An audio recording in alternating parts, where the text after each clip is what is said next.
বাঙালির সবথেকে বড় উৎসব দুর্গাপুজো, যা কিছুদিন আগেই শেষ হলো।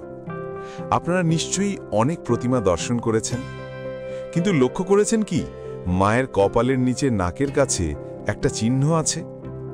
কি সেই চিহ্ন আর কি বা তার অর্থ জানলে অবাক হয়ে যাবেন সকলে। আজকের এই ভিডিওতে আমরা সেই কথাই আলোচনা করব।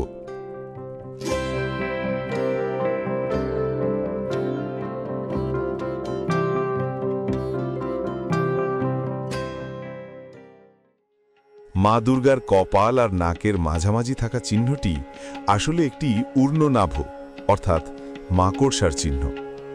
বিশেষত ডাকের সাজের প্রতিমায় এই চিহ্ন বেশি চোখে পড়ে। হয়তো আপনারা অনেকেই লক্ষ্য করেছেন, আবার হয়তো অনেকেই খেয়ালই করেননি। আসলে এই ঊর্ধ্বনাভ মহামায়ার একটি প্রতীক। হ্যাঁ, এটাই সত্য। হয়তো আপনারা দেখে থাকবেন যে দুর্গাপুজোর সময় বাড়িতে মাকড়সা হলে অনেক সময় ঠাকুমা দিদিমারা মাকড়সা তাড়াতে মানা করেন, কারণ বলা হয় মাকড়সার রূপে দেবীর আগমন হয়েছে গৃহে। হয়তো ভাবছেন, কেন মাকড়সার রূপকে দেবীর রূপ বলে কল্পনা করা হয়? আসলে এর পেছনে আছে এক বিশাল তত্ত্ব। মায়ের রূপের মধ্যে এই ঊর্ধ্বনাভের চিহ্নের মধ্যে দিয়ে মায়াকে চিত্রিত করা হয়েছে। দেবী যে মহামায়া তাই বোঝানো হয়েছে।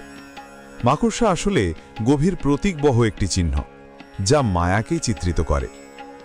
মাকড়সা ঠিক যেমনভাবে নিজে জাল বিস্তার করে, কিন্তু নিজে সেই জালের মধ্যে আবদ্ধ হয় না, ঠিক সেই রকমভাবেই মহামায়াও মায়ার সৃষ্টি করে চলেছেন। কিন্তু মায়া সর্বদাই দেবী মহামায়ার অধীন, অর্থাৎ মায়া কোনো প্রভাব ফেলতে পারে না মহামায়ার ওপর।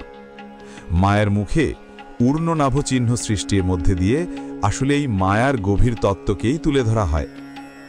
এই ভাবনাকেই শিল্পীরা মূর্তির কপালে ফুটিয়ে তোলেন, সেই ক্ষুদ্র মাকড়সার মাধ্যমে। আপনারা এই তথ্যটি জানতেন কিনা সেটা অবশ্যই কমেন্টের মাধ্যমে জানাবেন। পরবর্তীকালে যখন মণ্ডপে যাবেন, তখন মায়ের মুখ ভালো করে দেখে ঊর্ধ্বনাভের অবস্থান লক্ষ্য করবেন। আর মা যে মহামায়া রূপে আমাদের সকলকে মায়ার বন্ধনে আবদ্ধ করেছেন, তা অনুভব করেই মাকে প্রণাম করে কৃপা লাভ করবেন।